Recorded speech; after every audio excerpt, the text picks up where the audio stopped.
ተነስተልኝ የፈንታሌ ሚዲያ ቤተሰቦች እንደምን አረፈዳችሁ እንደምን ዋላችሁ። በዛሬ ዝግጅታችን በተለይ በአፍሪካ ቀንድ ላይ ባሉ ትኩሳት መነሻ እናደርግና የዓለም አቀፉ የችግር ተንታኝ ወይም ኢንተርናሽናል ክራይሲስ ግሩፕ ምክር ሐሳብ አምጥቷል። ያ ምክር ሐሳብ ምን ያህል ውሃ የሚያነሳ ነው? በርግጥ እሱ የጠራቸውስ ሀገሮች እሱ ላይ ፎከስ እናደርጋለን። አሁን በኢትዮጵያ ውስጥ እንግዲህ በፌደራል መንግስት በፋኖም በትግራይሎችም እንዲሁም በኤርትራ መንግስት መካከል ያለ አደገኛ ውጥረቶች አሉ። እነዚህን ሊያስቀር የሚችል ነው ወይ የዚህ የጥናት ቡድን ምክር ሐሳብ የሚለውን እሱን በስፋት እናያለን። ከዛ በፊት ግን በአፍሪካ ቀንድ ላይ በተለይ ራሲብ ጣይብ ኤርዶጋን በተመለከተም ሌሎችም አንዳንድ ፍሬ ነገሮችን እንመለከታለን ማለት ነው። እንደ ዜና የመጀመሪያውን ፕሮግራም እንመልከተውና ቀጥሎ ወደዛ የዓለም አቀፍ ችግር ተንታኝ ወደ ሆነውና የጥንቃቄ ምክር ሐሳብ በሚል እንደ ስልታዊ ትንታኔ ሰጥተዋለን። ምን ያህል ውጤታማ ነው? አብረን ያለን ፈንታሌዎች ነን። አብራችሁ ነው። በጣም የሚገርም ነው። የመጀመሪያው እንግዲህ አንድ የእስራኤል ተነባቢ በራሳቸው ቋንቋ በኢብራይስጥ የሚነገር ናቲቭ ኔት የሚባል ምን ብሏል? የእስራኤል የሶማሌላንድ እውቅና መስጠት በካይሮና በቴል አቪቭ መካከል ያለውን ውጥረት እንዳባባሰው ይገልጽና በቀጥታም ይሁን በተዘዋዋሪ ግልጽ የሆነ ግጭት ውስጥ ይገባሉ የሚል መረጃ እንዳለው አስነብቧል። የካቲት 26 ይላል ድረስ የታዩ እድገቶች በካይሮና በቴል አቪቭ መካከል ያለውን ሽኩቻ ያባባሱት መጥተዋል ነው የሚለው። ይህም በተለይ በሁለቱ ሀገራት በሶማሌ ጉዳይ ላይ ያላቸውን ተሳትፎ እየጨመረ መምጣቱን የተያዘ ነው ይላል። አሁን ምንድነው አንድምታው ይላል እዚህ ዘገባ ላይ። እስራኤል እውቅና ሰጠች ማለት ለሶማሌላንድ ምን ማለት ነው ለግብጽ ብሎ ይጠይቃል። እስራኤል ሶማሌላንድን ገለልተኛ ሀገር እውቅና ለመስጠት የወሰነችበት ውሳኔ ጨዋታውን ቀይሮታል ነው የሚለው። በታህሳስ 26 ቀን 2025 እስራኤል ለሶማሌላንድ እውቅና የሰጠችው የመጀመሪያ ሀገር በመሆኗ በግብጽና በእስራኤል መካከል ይፋዊ ያልሆነ ግልጽ የጦርነት ቀጠና ተፈጥሯል ነው የሚለው። ግብጽ በማያሻማ ቋንቋ፣ ቱርክ በማያሻማ ቋንቋ፣ ሳውዲ አረቢያ በማያሻማ ቋንቋ ያወገዙ ናቸው። በአብዛኛው ኢስላሚክ ሪፐብሊኮች በአንድ ድምጽ ያወገዙት ጉዳይ ነው። ግን እዚህ ላይ ምን ይላል? የግብጽ ስጋት ምንድነው ነው? ለሱ ብቻ አይደለም 10,000 ወታደር ወደ ሶማሊያ አስፍራለች ይላል። የተፈቀደላት 1,000 ነው። 10,000 ወታደሮች በአፍሪካ ተልእኮ ስር ሽፋን ቢኖራቸውም ከሶማሌ ጋር በተደረገ የሁለቱ ሀገሮች የጦርነት ስምምነት መሆኑን ያነሳና ምንድነው ታዲያስ የግብጽ ስልታዊ ስጋት ይላል። ግብጽ የእስራኤልን የሶማሌላንድ እውቅና በይፋ ውድቅ ያደረገችው ድርጊት ይላል ለብሔራዊ ደህንነቷና በቀይ ባህር ላይ ላላት ስልታዊ ተጠቃሚነት ስጋት በመሆን በመጥቀስ ነው ትላለች። ማንን? የእስራኤል።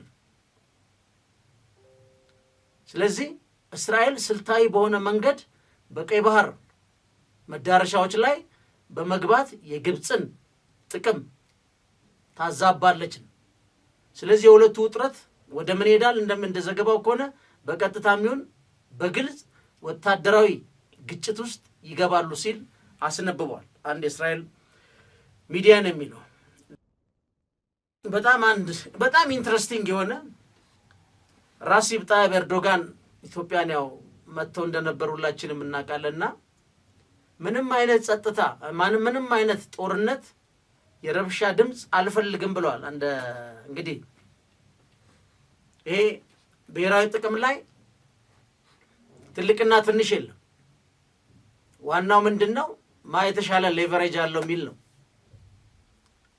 ብዙ ጊዜ ትልልቅ ሀገሮች የካሮት ኤንድ ስቲክ የሚሉት ዲፕሎማሲ ለሚደረጉ መልካም ነገሮች ማትጋ እየሰጡ ከስምምነት ውጪ የወጡትን ደግሞ ትንሽ ጠሽ እያደረጉ እየገረፉ የሚያስገቡበት ወደ መስመር ወደ ስምምነቱ ማዕቀፍ አለ። ይሄን ማድረግ የሚችል ነው ንግግሩ የሚሰማ ቁጣው የሚሰማ ማለት ነው። በአሁን ሰዓት በዓለም ላይ በዚህ መልኩ በብቸኝነት የሚታወቀው የአሜሪካ መንግስት ነው። እንግዲህ የሚደረጉ የአሜሪካ መንግስት እንደውም አሁን አልፎ ተርፎ ትራንዛክሽናል ዲፕሎማሲ ከአሜሪካ የዲሞክራሲ የሰብአዊ መብት ልዕልና አንጻር የማይጠበቅ ትራንዛክሽናል ዲፕሎማሲ በዶናልድ ትራምፕ በቀጥታ እየተፈጸመ ይገኛል። አሁን የዚህ የቱርክ እንግዲህ ይህ ሰውዬ ለምንድን ነው ጫጫታ ይቁምልኝ ያለው? አሁን በቀደም አንድ ነዳጁን ብቻ ብናየው የጣይብ ኤርዶጋን ፍላጎት ነዳጁን ብቻ እንኳን ብናየው አሁን የሶማሊያ ነዳጅ መረጃዎች እንደሚያሳዩት በግምት 30 ቢሊዮን በርሜል ነዳጅ ክምችትና 6 ቢሊዮን ኪዩቢክ ሜትር የተፈጥሮ ጋዝ እንዳላት ይገመታል። ይህ ማለት እንግዲህ ከሊቢያና ከናይጄሪያ ቀጥላ ሶስተኛዋ አገር በዛ ላይ ደሃዋ አገር ይህን የሚያህል ሀብት እንዳላት መረጃዎች ያሳያሉ። እና በኢኮኖሚም ዘርፍ ስታዩት ኤርዶጋን ከኢትዮጵያ ጋር እንግዲህ የንግድ 1 ቢሊዮን ለመድረስ ነው የንግድ ዳይሬክት ኢንቨስትመንት እስከ 2.5 ቢሊዮን የአሜሪካ ዶላር የቱርክ ባለሀብቶች ኢትዮጵያ ላይ አፍሰዋል ተብሎ ይገመታል። ግን ቱርክ ምንድን ያደረገችው? ለምንድን ነው ጫጫታ አይነሳ የምትለውን ዛሬ ትላንትና የወጣ ዜና ላይ ስታዩ በጣም ጥልቅ የሆነ የነዳጅ ቁፋሮ ጀምራች። በጣም ጥልቅ አንደኛ ከ2011 ጀምሮ በሶማሊያ ውስጥ በሰብአዊ እርዳታ በመሰረተ ልማት ግንባታና በደህንነት ዘርፍ ትልቅ ሚና ስትጫወት ቆይታለች ነው የሚለው። ወታደራዊ ካምፕ አለ። በ2017 በሞቃዲሾ ትልቁን የውጭ ሀገር ወታደራዊ ካምፕ ገንብታለች። የሶማሊያን ብሔራዊ ጦር ታሰለጥናለች። ኢኮኖሚን በተመለከተ ፋቮሪና አልባራ ግሩፕ ያሉ የመሳሰሉ ትልልቅ የቱርክ ኩባንያዎች የሞቃዲሾን አየር ማረፊያ ያስተዳድራሉ። የባህር ጠረፍ ጥበቃ ይላል። ይሄ ነው በጣም ክሪቲካል በሆርን ኦፍ አፍሪካ ላይ በጣም የተለየ ማንዴት የሚሰጣት ምን ማለት ነው? በየካቲት 2024 ለ10 ዓመት የሚቆይ የመከላከያና የኢኮኖሚ ስምምነት የተፈረመ ሲሆን ይህም ቱርክ የሶማሊያን 3333 ኪሎ ሜትር የባህር ጠረፍ ደህንነት እንድታስጠብቅ ያስችላታል። ይሄ ማለት ኢንክሉዲንግ ሶማሌላንድ ሶማሌላንድን ያገልል አይደለም። ይሄ ቆዳ ስፋት። ለዚህ ነው ሶማሌላንድን እስራኤል እውቅና ሰጥ የግብፅና የቱርክ የሳውዲ አረቢያ አንድ ሆነው ሶማሌ ውስጥ የመገኘት ጉዳይ ራሱን የቻለ ሌላ ሄዴክ ነው። እንደ አፍሪካ ቀንድ የጦዘ ቀጠና የለም በአሁኑ ሰዓት እና የሚያሳፍረው ማለት ነው። ዝም ጫጫታ አልፈልግም፣ ጸጥታ ነው ፈልገው። ይሄ ትክክለኛ ነው፣ ማንም ሰው አይፈልግም። ግን ሶማሊያ ላይ ማንም ሀገር የጎረቤት ሀገር ኢንተረስት እንዳለው የቱርክ ግን የሚገርም ነው። በተለይ እዚህ ነዳጅ ስምምነት ፍትሐዊነቱን በተመለከተ ስናየው ቱርክ 90% የሚሆነውን ወጪዋ እንድትመልስ የሚፈቅድ ስምምነት ነው። ለሶማሊያ የሚሰጠው የሮያሊቲ ክፍያ 5 ብቻ ነው በመቶ። ህጋዊነቱን በተመለከተ የሶማሊያ ፓርላማ የተፈጥሮ ሀብት ኮሚቴ ስምምነት የሀገሪቷን የፔትሮሊየም ህግ የጣሰና ግልጽ የጫራታ ሂደት ያልተከተለ ነው በሚል ተቃውሞ አቅርቧል። ልብ በሉ። ዳኝነቱስ ችግር ቢፈጠርስ በሶማሊያ ፌደራል መንግስትና በግብፅ መካከል ይሄ ስምምነት ግጭት ላይ ቢወድቅ ማናችንም የምንገምተው ነው በዓለም አቀፍ ህግ ወይም የገላጋይ ፍርድ ቤቶች ይታያል ነው። በዚህ ስምምነት ግን ማንኛውም በስምምነቱ ላይ የሚነሳ የህግ ክርክር ይላል በዓለም አቀፍ የግልግል ዳኝነት ሳይሆን በኢስታንቡል ፍርድ ቤት እንዲታይ መወሰኑ ይገልጻል። ይሄ በነገራችን ላይ የሰለጠነ ቅኝ ግዛት ነው፣ ስልጡን ቅኝ ግዛት ነው። በነገራችን ላይ ከቻልኩ አብሬ ያቀርባለሁ። የአሜሪካው ውጭ ጉዳይ ሚኒስትር ማርኮ ሩቢዮ ሙኒክ ላይ ያደረገው ንግግር በጣም የሚገርም፣ በተለይ ፈንታሌ ሚዲያ አድማጮቻችን ይህም በደንብ አቀርበዋል። ከቻሉ ከዚህ ጋር ያያዤ ካልሆነ በሚቀጥለው ፕሮግራም ላይ ብቻውን አቀርበዋል። እሱም ማወቅ የሀገራችንን የውስጥ ችግር ይመልሳል፣ ዓለም አቀፍ እይታችን ይቀይራል። አሜሪካ እየተነሳ ያለው አብዮት በጣም አስፈሪ ነው። በጣም ይህም በደንብ እናየዋለን። ብቻውን የማርኮ ሩቢዮን ንግግር አይተን የእኛን የውስጥ ችግርና ዓለም አቀፍ ኃይል አስተላለፉን በደንብ እናየዋለን። ከዚህ ፕሮግራም ጋር ከምደብለው ብቻውን አቀርበዋል እና ቱርክ ለምንድን ነው የተመረጠችው? ለምን የሁሉ ፕሪቪሌጅ ተሰጣት? የሚል መከራከሪያ እንዲ አርጊመንት የሚያቀርቡት ሼልም በሉት ኤክሶን ሞቢል እነዚህ የሶማሊያን የጸጥታ ችግር በመፍራት ወደዚህ አስጊ ወደሆነ ቀጠና አንመጣም ብለው ነው የሚል። ስለዚህ በአንድ ሀገር ላይ በዚህ ደረጃ በግዙፍ የቅኝ ግዛት ፍላጎት የተሳተፈው የቱርክ መንግስት ጫጫታ አልፈልግም ብሏል ሆርን ኦፍ አፍሪካ ላይ። ምክንያቱም ከፍተኛ የሆነ የብሔራዊ ጥቅም የሴኩሪቲ ደህንነት የሚያመጣ ነው። ግን አሁን ትልልቅ ኃይሎች ስቧል። ማንን? ቱርክ፣ ግብፅና እስራኤልም ማለት ነው። ወደፊት ምን ይሆናል አብረን ያለን ማለት ነው። ኤርዶጋን የፈለጉት ጫጫታን የማጥፋት ፍላጎታቸው ይሳካል አናይም። ምክንያቱም የሆርን ኦፍ አፍሪካ አክተርስ በጣም ብዙ ናቸው። እንደ ትዝብትም እንደ ዜናም ነው የምንወስደው። እዚህ ጋር ሌላ የምናየው አንድ በጣም የህግ የበላይነትን በተመለከተ አንድ አሪፍ ዜና አለ። ማለት ማንም ሰው ከህግ እንደማይበልጥ አንድ አንድሪው ማውንት ባተን ዊንዘር የተባሉ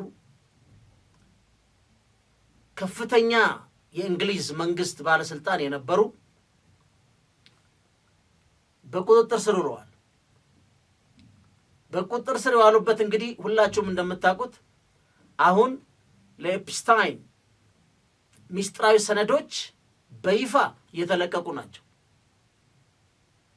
የዚህ ሰውዬ ዋና የእስር ምክንያት ምንድን ነው? በህዝብ ቢሮ ውስጥ እያሉ ተገቢ ያልሆነ ድርጊት የመፈጸም ሚስኮንዳክት ፐብሊክ ኦፊስ ነው የሚለው።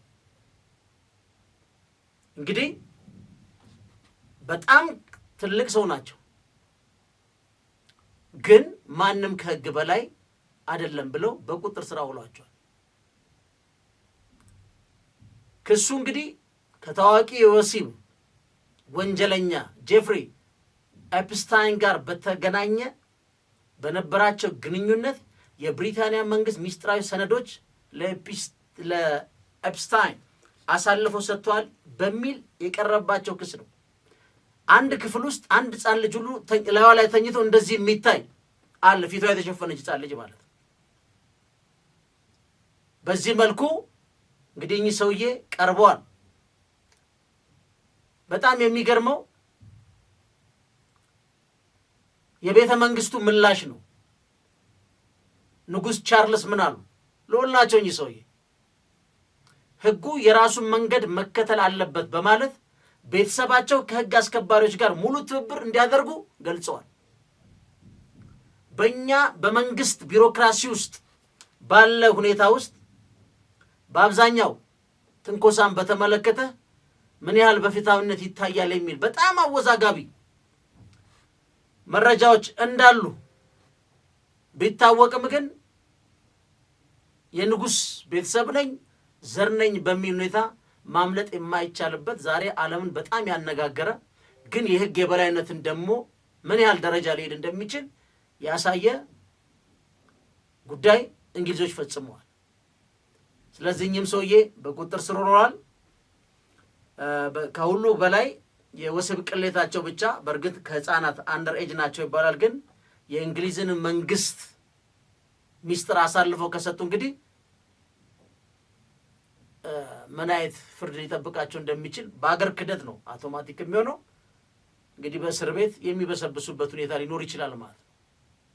ይሄ በጣም አሪፍ ዜና ነው። ምክንያቱም ሚስኮንዳክት ነው ኢን ፐብሊክ ኦፊስ ምን ያህል ፐብሊክ ኦፊስ የተከበረ እንደሆነ ፐብሊክ ኦፊስ ውስጥ ተቀምጠው የፖለቲካ ዝሙት የሚፈጽሙ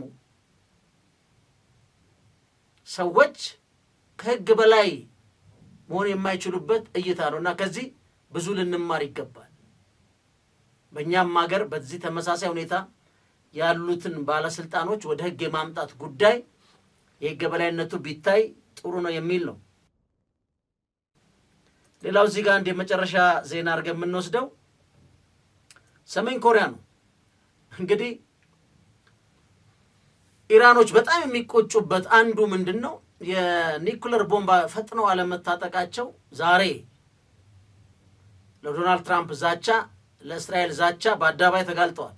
እስራኤል እንግዲህ ቀድማ ታጥቃለች፣ የሚያስፈታትም የለም፣ በዓለም አቀፍም ቁጥጥር አይደረግባት። ግን የሰሜን ኮሪያው መሪ ደግሞ ለየት ይላል። ሰሜን ኮሪያ አሁን በቀደም ዕለት ማክሰኞ በተደረገ በዓል 50 አዳዲስ 600 ሚሊ ሜትር ሮኬት ማስወንጨፊያ ይፋ አድርጋለች እና ኪም ጆንግ ምን እንደሚለው በዓለም ላይ ተወዳዳሪ የሌላቸው ነው ይላል። እና እንደዚህ አይነት ነገሮች አሁን እንደ ዲፌንስ ዲፕሎማሲ መውሰድ እንችላለን። ማለት በቃ ታጥቋል፣ አንድ ነገር በሆን ብታደርሱብኝ ወይ ፍላጎቱን ደግሞ ባርጌን ለመደራደር እንደዚህ አይነት መሳሪያዎችን በማምረት ከፍተኛ ወይም በከፍተኛ ሁኔታ እየታጠቀ ነው ያለው እና ምንድነው የሚለው 50 አዳዲስ የተመረቱ ባለ 600 ሚሊ ሜትር ባለ ብዙ ሮኬት ማስፈንጫዎችን ማስወንጨፊያዎችን ይፋ ካረገ በኋላ በዓለም ላይ እጅግ ጠቃሚና ተመራጭ መሳሪያዎች ናቸው ሲሉ ገልጾ ለሀገሪቱ ወታደራዊ መከላከያ ግንባታ ቁልፍ ሚና እንዳላቸው ተናግረዋል። ይህ ወታደራዊ ትዕይንት የቀረበው በቅርቡ ከሚካሄዱ 9ኛው የገዢው ሰራተኞች ፓርቲ ኮንግረስ ቀደም ብሎ ነው። ስጦታ መሆኑ ነው ለኮንግረሱ ማለት። ግን ከዚህ የምንማረው ነገር አሜሪካ ማርኮ ሩቢዮን ብያቸዋለሁ እሱ ይቀመጥና አሁን በዓለም ላይ የሄደችበት ያለው አግሬሲቭ የሆነ ግልጽ ያወጣ ትራንዛክሽናል ዲፕሎማሲ ዲሞክራሲ አይደለም። እንደውም ጄፈሪ ሳክስ ምን እንደሚለው አንቼክድ ዴሞክራሲ፣ ሂውማን ራይት፣ ሶቨርኒቲ ጠቅላላ ጠያቂና ባለቤት በሌለው መልኩ ኤክስፖርት የሚደረግና ሌሎች ሀገሮች መጥፎ ምሳሌ የሚሆን የመንግስት አካሄድ አሜሪካ ውስጥ እንዳለ ነው እሳቸው የሚገልጹት። አሁን ሴቭ ለመሆን ከአሜሪካና ከሌሎች ሀያላን ደህንነት ለመጠበቅ ብቻ ምን መደረግ አለበት? ኒኩለር መታጠቅ አለበት ማለት። አሁን የዚህን ሰውዬ የዜናው ዋናው ጥቅሙ ምንድነው? በቃ ሀያላን በዚህ ነው የሚቆሙት። ሰላም በኃይል የሚለውን የዶናልድ ትራምፕን መመሪያ ማጠፍ የሚቻለው በዚህ መልኩ። ዛሬ ነገ እንግዲህ ዓለም የኢራንና ድርድራቸውም የተሳካ አይደለም። ያው ድርድር ግቢ እያሉ ያልኩትን አልሰማችም በሚል ኢራን ለመምታት እንግዲህ ዝግጅታቸው እንደጨረሱ ይናገራሉ። ግን የዚህ ሰውዬ ምን እንደሚለው የሀገሪቷን ደህንነት ለማረጋገጥ ዋነኛው ዋስትናና እጅግ ጠቃሚ ነው ወታደራዊ ጡንቻን መገንባትና ትጥቅን መሰረት ያደረገ ምላሽ መስጠት መቻላችን ነው። this is the rule of the game። በአሁኑ ሰዓት ሰሜን ኮሪያዎች ይሄን የሚያደርጉት ለዚህ ነው እና እንደውም እንደሚለው ለጦር መሳሪያ አምራች ድርጅቶች ከፍተኛ ሀገር ውስጥ የክብር ሽልማት ሰጥተዋል። ለምን? ዋስትናችንን አረጋግጣቸዋል በሚል ነው። የሚገርመው ራሱ ኪም እየነዳ አንዱ ማስወንጨፊያ ለቋል። ስለዚህ ይሄ በጣም ከባድ አካሄድ፣ ሁሉም ነገር በጦርነት በወታደራዊ የበላይነት የሚፈታበት ዓለም ላይ ደርሰናል ማለት ነው። ከዚህ ቀጥታ ወዴት ነው የምንሄደው? የዓለም አቀፉ ችግር ተንታኝ ቡድን የጥንቃቄ ምክር ሐሳብ ስልታዊ ሁኔታ በሚል በኢትዮጵያ ተጨባጭ ሁኔታ ላይ ያመጣው ምክር ሐሳብ የሚሰራ ነው ወይስ ምንድን ነው የሚለውን አብረን እናያለን። ፈንታሌዎች ነን፣ አብራችሁን ቆዩ። ቻናላችን ላይክ ሰብስክራይብ ማድረጋችሁን አዘንጉ። ወደ ኢንተርናሽናል ክራይሲስ ግሩፕ ስንዞር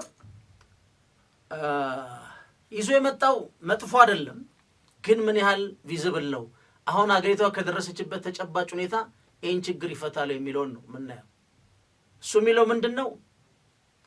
በኢትዮጵያ ኤርትራና በትግራይ መካከል አዲስና አስከፊ ጦርነት የመቀስቀስ እድሉ ከ2022 ወዲህ ታይቶ የማይታወቅ ሁኔታ ከፍተኛ ደረጃ ላይ መድረሱን ያመለክታል ይላል። ምክረ ሐሳቦቹ በሶስት ይከፍላቸዋል። በአዲስ አበባ፣ በአስመራ፣ በመቀሌ መካከል አስቸኳይ የጓሮ በር ባክ ቻናል ዲፕሎማሲ ግንኙነት መፈጠር አለበት ነው የሚለው። በአፍሪካ ህብረት አሸማጋይነት በፕሪቶሪያ ስምምነት ተዋናዮች ኬንያ፣ ደቡብ አፍሪካና ናይጄሪያን አማካይ ድርድሩ እንደገና ማነቃቃት ጥሩ ነው ይላል። ኢትዮጵያ ወደብ ለማግኘት በሚል ወደ ኤርትራ ግዛት የምታደርገው ወታደራዊ እንቅስቃሴ ለመግታት የተቀናጀ ዓለም አቀፍ ጥረት ማድረግ ናቸው። ምንም እንኳን እነዚህ ምክረ ሐሳቦች በተለመደው የዲፕሎማሲ እውነታ ላይ የተመሰረተ ቢሆኑም ውጤታቸው ግን በአካባቢ ባለው የፖለቲካ ስልጣን መከፋፈልና ከአፍሪካ ህብረት ማዕቀፍ ውጪ በሚንቀሳቀሱ መካከለኛ ኃይሎች ሚድል ፓወር የሚባሉ በነገራችን ላይ አፍሪካ ቀንድ አሁን ራሱ አንዱ the middle east cold war ነው የሚባለው። እንደውም በጣም ስሙ ጨምሯል። እነ እስራኤልም ተካታለች። እስራኤል ብዙ ጊዜ ታዛቢ ነበረች፣ ኦን ኤንድ ኦፍ ነበረች።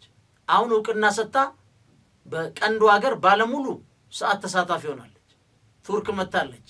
ቱርክ በፊትም ነበረች ሶማሊያ፣ ግብጽ ሶማሊያ ውስጥ ነበረች። ዩናይትድ አረብ ኤምሬት፣ ሳውዲ አረቢያ እነ ፓኪስታን ሁሉን ተቀላቅለዋል።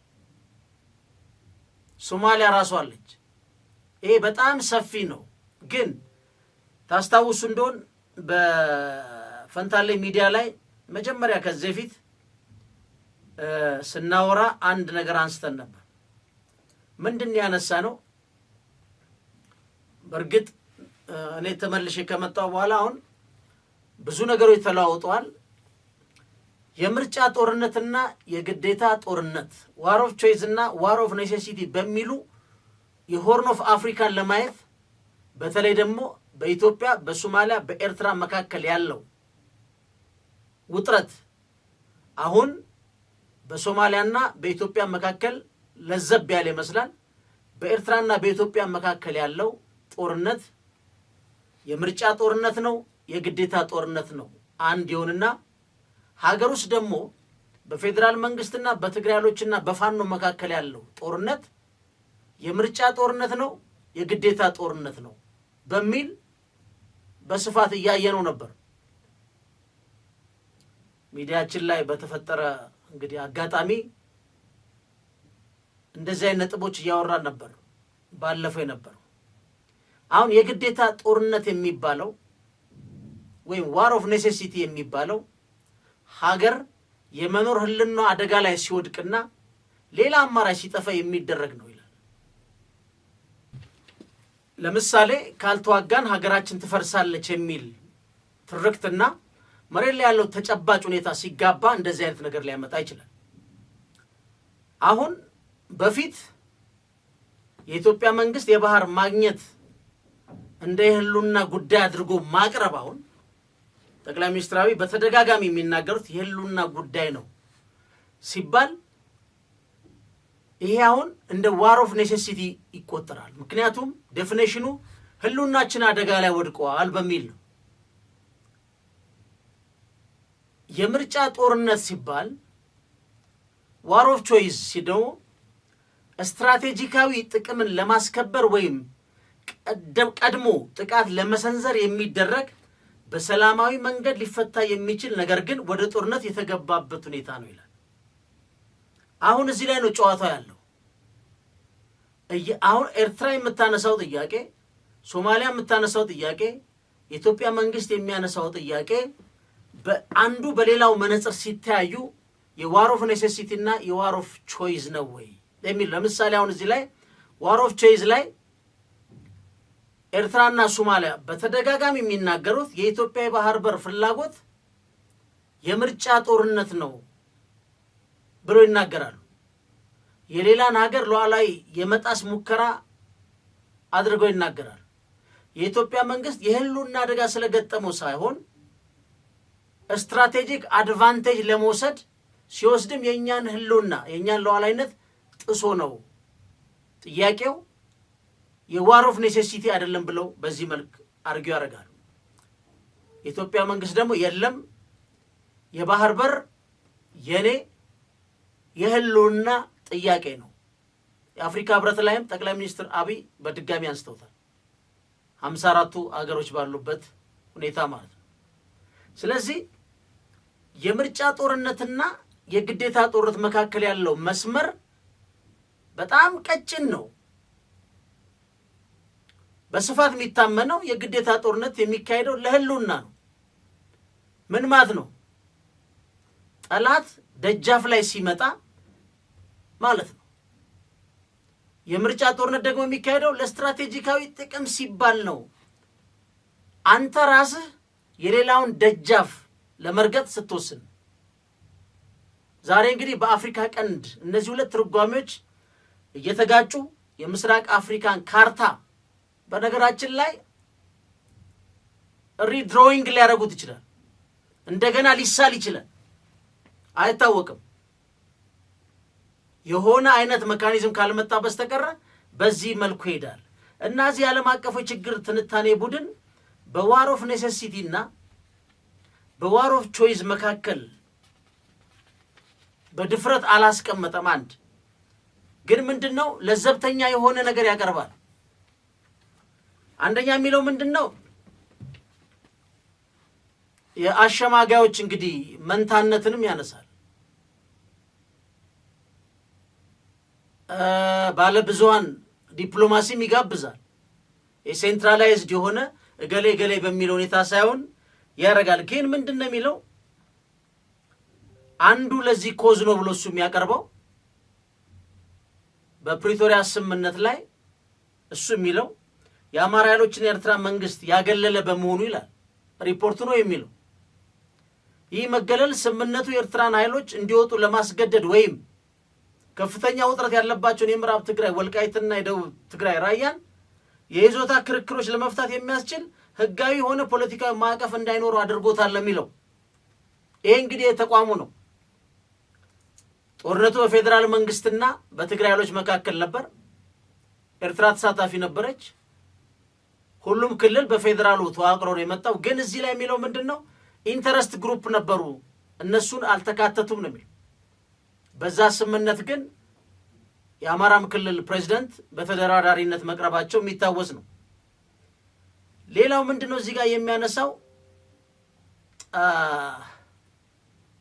ትግራይ ውስጥ ያለው ልዩነትንም አንድ ያነሳል። አሁን የተፈጠረውን ፖለቲካ ልዩነት ለመባባሱ ለጦርነት አንዱ ምክንያት አድርጎ ያቀርባል። ግን ጥያቄው እዚህ ላይ እሱ የሚለው የዚህ የተንገጫገጨ ወይም የላላውን ሰላም ለመጠገን ነው እንጂ ኢሚዲየት የሆነ ሶሉሽን የለው። በእርግጥም ኢሚዲየት የሆነ ሶሉሽን ማምጣት ከባድ ነው።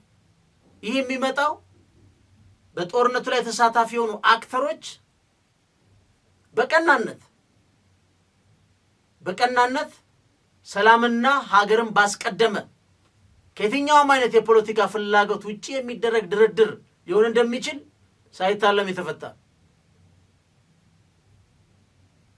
እዚህ ጋር ምንድነው እሱ የሚለው የጓሮ ባክ ቻናል ግንኙነት ይፈጠርና ጦርነቱን ለመቀልበስ የሚቻልበት ሁኔታ ቢመቻች ጥሩ ነው ይላል። ሪኮመንድ የሚያደርገው ምንድነው በህወሓትና በፌዴራል መንግስት በሚደገፉ ተገንጣይ የትግራይ ህዝባዊ ኃይሎች ነው የሚለው የትግራይን ፒስ ፎርስን ሚሊሻ መጋቢ የሚፈጠሩ ግጭቶች እንዳይባባሱ መከላከል ነው የሚለው። ሌላው ከአማራ ክልል ጋር በሚያወዛግቡ አካባቢዎች ህወሓት ተጨማሪ ወታደራዊ እርምጃ እንዳይወስድ መግታት ነው ይላል። ሶስተኛ በአዲስ አበባና በአስመራ በኩል የሚደረግ የፕሮክሲ ኃይሎችን ግንባታ ማስቆም ነው ይላል። የሪፖርቱ አንዱ ክፍተት አሁን ባለው ውጥረት ውስጥ በአማራ ክልል የሚንቀሳቀሱ የፋኖ ኃይሎች አዲስ አክተር ወይም ወደ አንድ ኦርጋናይዝድ ወደሆነ ድርጅታዊ ማዕቀፍ አድጎ አንዱ የዚህ አጠቃላይ ኢትዮጵያ ውስጥ ያለው የጦርነት አንዱ ተዋናይ የሚሆንበትን ቦታና ስፔስ አይሰጥም። እዚህ ላይ ምንድነው የሚያደርገው? በትግራይ በኤርትራና በኢትዮጵያ መንግስትም ትግራይንም እንደ አንድ ሪጂናል አካል በግልጽና በማያሻማ የማስቀመጥ ሁኔታ ላይ እዚህ ላይ አይታይም። ስለዚህ ይሄን ነገር እንደ ሪኮመንዴሽን ያቀርባል። ሪኮመንዴሽኑ ግማሽ ነው የምንለው በአማራ ክልልስ ያለውን ይሄ ጥናት አይዳስስም። እንዴት ነው የተረዳው ነው። ሁለተኛ እዚህ ላይ ምርጫውን በተመለከተ ይላል። እንግዲህ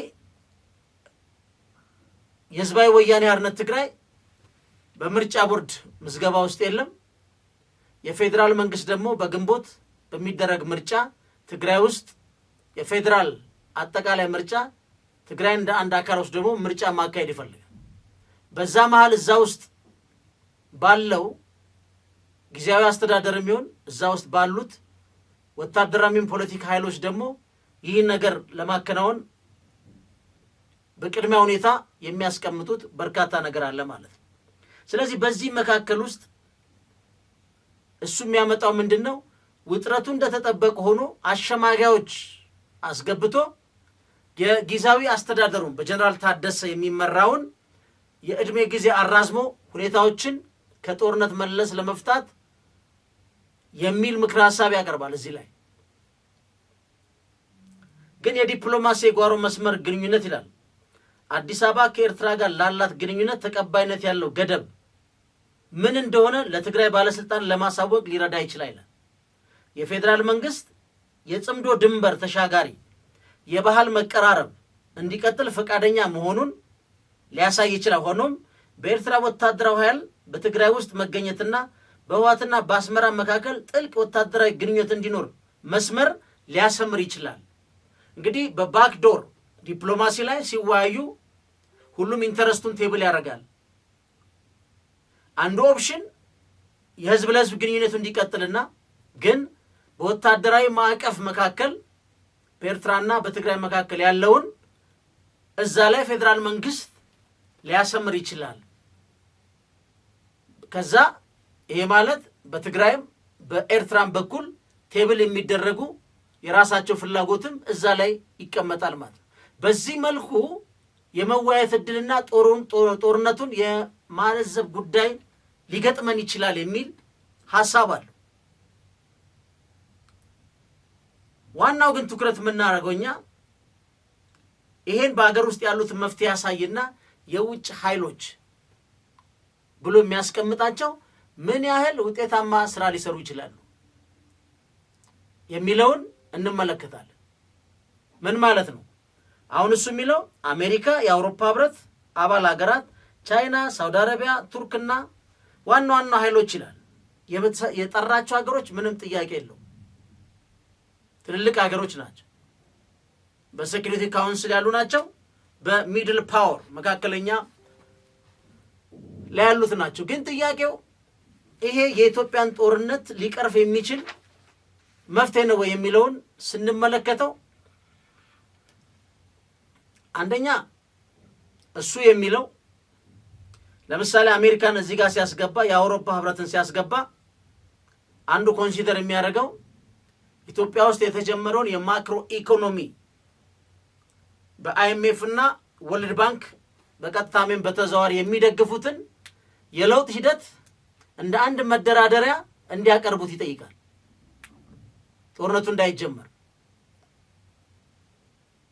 እንደገና የአሰብን በኃይል ለመያዝ የሚደረግ ሙከራ ከነዚህ ተቋማት ጋር ሊያገናኘው ይሞክራል። ይሄ ጽሑፍ ምን ያህል አዋጭ ነው፣ ምን ያህል ችግሩን አይቶታል። እንደተጠበቀ ሆኖ ለኢትዮጵያና ለኤርትራ ሉዓላዊ ግዛት አንድነት ለሁለት ሀገራት ጦርነት ማቆሚያ ለሆነው ላርጀር ስምምነትና ለ2002 የኢትዮጵያና ኤርትራ ድንበር ኮሚሽን ውሳኔዎች እውቅና እንዲሰጡ ማጉላት አለባቸው። በነዛ ማስገደጃ ተጠቅሞ ነው የሚለው። ይሄ ምን ያህል የኢትዮጵያ መንግስት ይቀበለዋል አይቀበለው ራሱን የቻለ ጥያቄ ሆኖ እሱ እንደ አንድ አማራጭ ያመጣል። ይሄን ማድረግ የሚችሉት አሜሪካና የአውሮፓ ህብረት ናቸው። እንደዚህ ሰውዬ አሜሪካና የአውሮፓ ህብረት በተለይ ሙኒኩን ስብሰባ ከዚህ ፕሮግራም በኋላ ሰራዋል። በጣም በሚገርማችሁ ሁኔታ የአሜሪካ የውስጥ ፖለቲካ አመጣጥ ስለኛ ደንታ የለው። ምናልባት ከራሱ ጥቅም ቅርብና ተጨባጭ ጥቅም አለብኝ ብሎ እስካላመነ ድረስ አሁን ማርኮ ሩቢዮ የተናገሩት በጣም አደገኛ።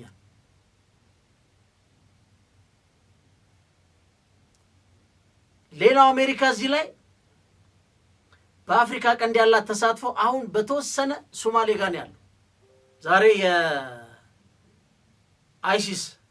ኢስላሚክ ስቴቱ ተይዟል። አሁን ለምሳሌ ፑንትላንድ ላይ አሜሪካ ትልቅ ሽፋን ሰጥታ ነበር፣ በድሮን እያጠቃች ብዙዎች ተይዘዋል።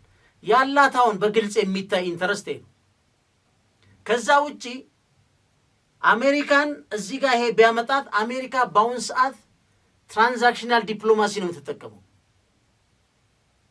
ትራንዛክሽናል ዲፕሎማሲ ነው የምትጠቀመው። ይሄን ድሮ በነበረው ዓለም አቀፍ እይታ በተባበሩት መንግስታት በዓለም አቀፍ ስርዓት የሚባለውን በኋላ ማርኮ ሩቢዮ ሄዷል። በጣም የተጋነነ ከሚገባው በላይ ትኩረት የተሰጠው ይላል። እንደውም የዓለም አቀፍ ስርዓት የሚባለው ሙኛችሁ ፈልጉ ብሏል። ስለዚህ ኢትዮጵያ ውስጥ ያለውን ጦርነት የአሜሪካ መንግስት ሊፈታ የሚችለው በአሁን በዶናልድ ትራምፕ አስተዳደር በግልጽና በማያሻማ ሁኔታ የእኛን ብሔራዊ ጥቅም ሊያናጋ ይችላል ወይ የሚል የሚቆጠር እሱ ብቻ አይደለም። ይሄን ሰላም በማቆማችን አዲስ እንፈጥረዋለን የሚሉት የአቅርቦት ሰንሰለት ላይ ምን ተጽዕኖ አለው ብሎ ሁሉ ይገምታል። እዚህ ላይ ምናልባት ቆይስ አንድ አሪፍ አባባሉን በኋላ መጣበታል። ምን ይላል? ድንበር የሌለው ይላል ዓለም ያልተገደበ ነፃ ንግድና ዓለም አቀፍ ተቋማት ብቻቸውን ያድኑናል የሚለው ቅዠት አብቅቷል። አሁን ምን ይላል ማርኮ ሩቢዮ? አሁን ወደ ብሔራዊ ጥቅም መመለስን አለብን የሚል ጥሪ ነው ማቀርበው ብሏል።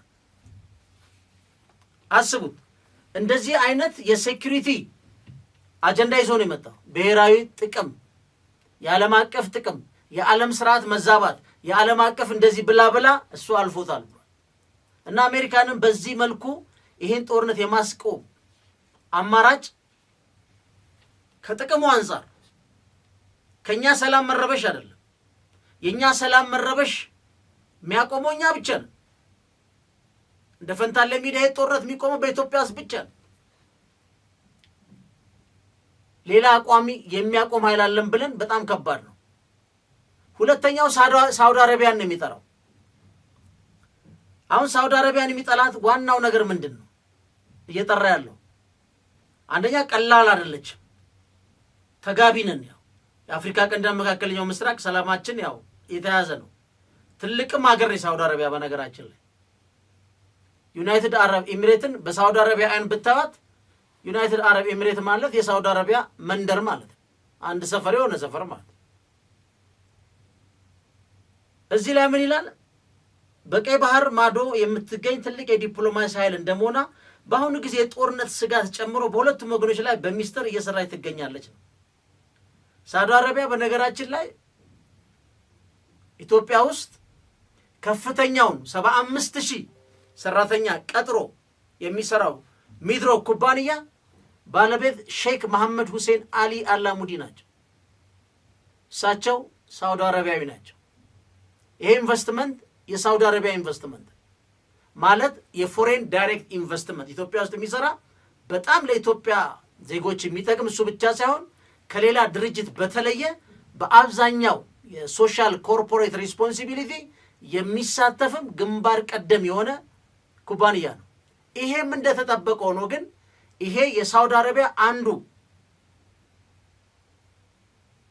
ትልቁ በኢትዮጵያ ውስጥ ከኢትዮጵያ መንግስት ጋር የዲፕሎማሲ ሌቨሬጅ ሊሆንላት የሚችል እንደሆነ አከራካሪ አይደለም።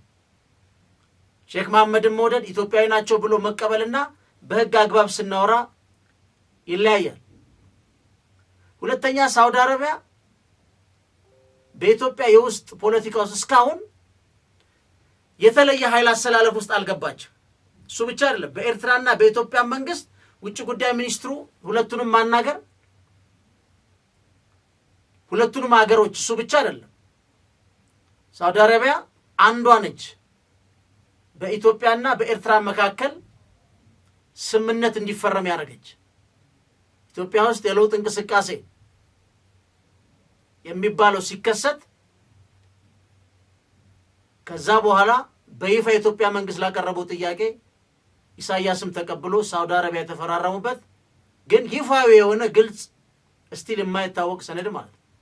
እኔ አንብቤ አላቅም በሁለቱም መካከል ያለውን ስምምነት እንደዚህ በንግድ በምናምን የሚል አንብቤ አላቅም። ወይም በፓርላማ የጸደቀ የንግድ የዲፕሎማሲ ወይም ይሁን የሴኩሪቲ ፓክቶች ምናምን አላየውም።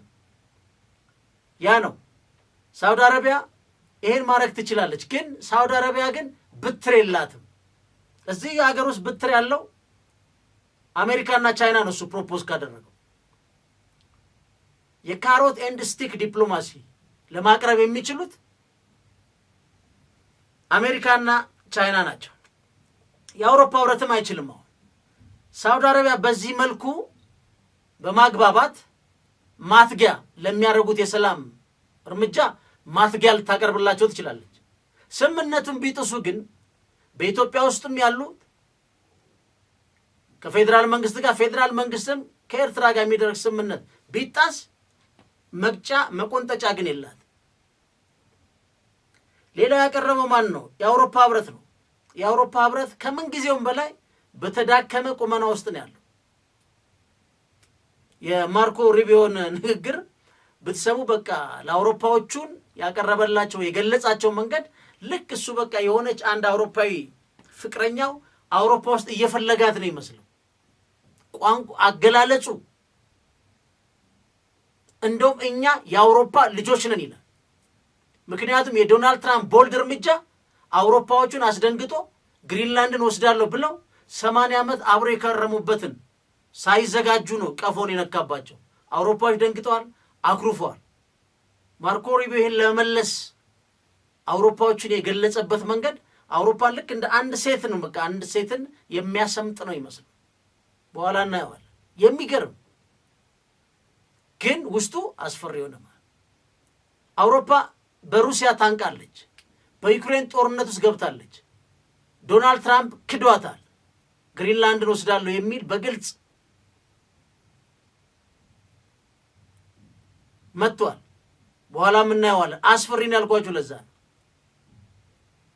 የሚገርም ነው። ሩቢዮ አንዱ ባረገው ንግግር የአውሮፓን ስልጣኔ አንዱ መቀልበስ የቅኝ ግዛት ንቅናቄዎችን አድርጎ ይከሳል። በጣም የሚገርም ነው። በነገራችን ላይ አስፈሪ ነው።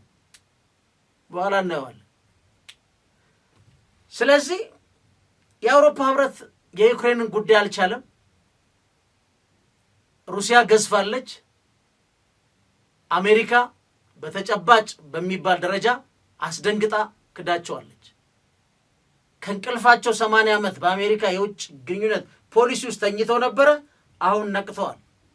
ይሄ የያዛቸው ጉዳይ በአፍሪካ ቀንድ ውስጥ መጥተው ጆሮ ሊቆነጥጡ የሚያስችልባቸው አቅም ላይ አይደለም ያሉት። ከመግለጫ ያለፈ ጉዳይ ላይ ያለ ምናልባት አላውቅም።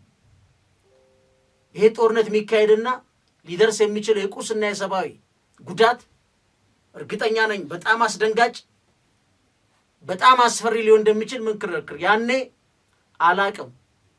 ጉዳዩን እንደ ዩክሬን ሊያዩት ይችላል። አሁን ግን አውሮፓ ማንንም አታድል። ሌላው የቀረው ምንድነው? ቻይና ነች። ይሄ ምክር ሀሳብ የሚያመጣው ቻይና ግልጽ ነው። የእሷ ኢንቨስትመንት አደገኛነት የሚጀምረው በአገሮች የውስጥ ፖለቲካ ውስጥ ጣልቃ አልገባም ነው የምትለው። እንደ ምዕራቡ ዓለም 1 2 3 4 5 ብላ እነዚህ ነገር ተጥሷል ብላ እርዳታ መከልከል ምናምን ውስጥ አትገባም፣ ኢንቨስትመንት ማቆም አትገባም። እኔ በውስጥ ፖለቲካ የለውም ነው። ማንም ዜጋ እንደፈለገ በመንግስቱ ቢሆን እሷ የጀመረችውን መንገድ ትሰራለች። በዚህ ደረጃ እንደ አደራዳሪ ልትመጣ አትችልም። አሁን እዚህ ጋር አርጊው የሚያደርገው የኢትዮጵያ ውስጥ ትልቅ ኢንቨስትመንት አላት ነው፣ ኤርትራ ውስጥ ደግሞ ወርቅ ታወጣለች ነው። ስለዚህ እነዚህ ኢንቨስትመንቶች ትልቅ ቢሆኑም ኢንቨስትመንቶቹን መጥፋት መጉዳት ከማንም በላይ ሀገሮቹ ናቸው ሊያሳስባቸው የሚገባው። ከነሱ በላይ ቻይና ምናልባት ብድሬ አይመለስም በሚል ሰግታ ጫና ታረጋለች የሚለው ነገር በእሷ የኢንቨስትመንት ፖሊሲ በውስጥ ፖለቲካ ውስጥ ስለማትገባ ይሄን እንደ ቤንችማርክ ነው የሚያዩት። ከአውሮፓም የተሻሉ አድርገው ያቀርባሉ፣ ግን በዜጎች ላይ የሚመጣን መከራና አደጋን ግን የመጋራት ፍላጎት የላቸው። ይሄ ቻይኖቹ ጸባይ ነው። የቻይና ኢንቨስትመንት አንዱ የሚያቃጥለው ፓርቲ ነው። ቤትም ሀገር ኢንቨስት አድርገው አንድ መንግስት የፈለገውን ያለ እርምጃ ቢወስድ እኛ በፖሊሲያችን አንገባም ይለዋል። አውሮፓውና አሜሪካኖች ጥሩ ናቸው፣ ግን በአብዛኛው የደብል ስታንዳርድ ጉዳይ ይታይባቸዋል። ሌላው እዚህ ጋር ያነሱት ዩኤን ነው። ዩኤን ቢችል እስከ ዛሬ ያቆም ነበር። የጋዛን ጉዳይ ወሰዱት፣ አሜሪካ ነች። የዩክሬን ጉዳይ ወሰዱት፣ አሜሪካ ነች። የሴኩሪቲ ካውንስል ተቀምጦ ይሄን በበላይነት እየሰራች ያለችው ሪፎርም መደረግ አለበት በዩንታ ውስጥና አናልፍም ብሏል። ሩቢዮ አንዱ የሚመታው እዛ ንግግሩ ላይ ዩኤን የሚባለው ምንም ጥቅም የሌለው ነው የሚለው። በዓለም አቀፍ ሕግ ሽፋን አረመኔዎችን የሚደብቅ ተቋም ነው፣ እዛ ዩንታ ውስጥ አንገባም ይላል። ስለዚህ በአጠቃላይ እሱ ያቀረባቸው በእነዚህ ጉዳዮች ላይ አማላጅ አላቸው። ምን ያህል የኢትዮጵያን ጦርነት አሁን ካለው ሊያስቀር ይችላል የሚለውን ለመገመት ይሄን ያህል ተጨባጭ ነው ብሎ መውሰድ አይቻልም። ጥያቄው ይሄን ጦርነት ማስቀረት የሚችለው ማን ነው ነው። ይሄን ጦርነት ሊያስቀሩ የሚችለው የኢትዮጵያ ሕዝብ ብቻ ነው። ይሄን ጦርነት ከኢትዮጵያ ሕዝብ ውጪ የሚያስቀር ከኢትዮጵያ ፖለቲካ ልሂቃን ሀገርና ሰላም ባስቀደመ መልኩ በመነጋገር የሚቆም ጦርነት ነው እንጂ አሜሪካን በምትከተለው የሴኩሪቲ አስተሳሰብ አውሮፓ በተዳከመችበት፣ ቻይና በሀገር ውስጥ ጣልቃ አልገባም በምትልበት፣ ሩሲያ ራሷ በዩክሬን ታንቃ ባለችበት ሁኔታ ላይ አበበ ከበደ ሀጎስ ቱፋ ምናም ሞቱ ብለው ደንግጠው ይመጣሉ የሚል የጅል ድግስ ካልሞከርን በስተቀረ ይህን ጦርነት ማስቆም የምንችለው ራሳችን። የዚህም ምክር ሀሳብ ያው ለውይይት ነው እንጂ ብዙም ውሃ የሚያነሳ አይደለም። የክራይስ ግሩፑ እንትን የሚያነሳ አይደለም። እሷም ማጠቃለያ ብሎ ራሱ የሚናገረው ነገር ኢትዮጵያና ኤርትራ ትግራይ ቀጣዩን ትልቅ ግጭት ካበቃ ከ4 ዓመት በኋላ ወደ አዲስ ጦርነት ምን እንደሚለው የመግባት አደጋ ተጋርጦባቸዋል ነው የሚለው። እንግዲህ አጠቃላይ እንትኑን በራሱ ኮንክሉዥን ልጨርሰው ብዬ ነው። ምንም እንኳን ሁለት ወገኖች አዲስ ጦርነት ለመቀስቀስ የሚፈሩ ቢመስሉም ይላል እየሰፈነ ያለው ቅሬታ፣ የተጋነኑ ንግግሮችና ወታደራዊ ዝግጅቶች ለዚህ ሁኔታ ራሳቸውን እያዘጋጁ መሆኑን ያመላክታል ይላል። በቅርቡ በትግራይና በፌዴራል ኃይሎች መካከል የተከሰቱ ግጭቶችና አዲስ አበባ በህወሓት ኢላማዎች ላይ የወሰደችው የድሮን ጥቃት፣ የአካባቢ ፍንዳታዎች እንዴት ወደ ሰፊ ጦርነት ሊቀየሩ እንደሚችሉ ያሳያሉ። ይህ ከተከሰተ ኤርትራም ወደ ሀገራት መካከል ጦርነት ልትሳብ ትችላለች፣ ልትገባበት ትችላለች ነው የሚለው።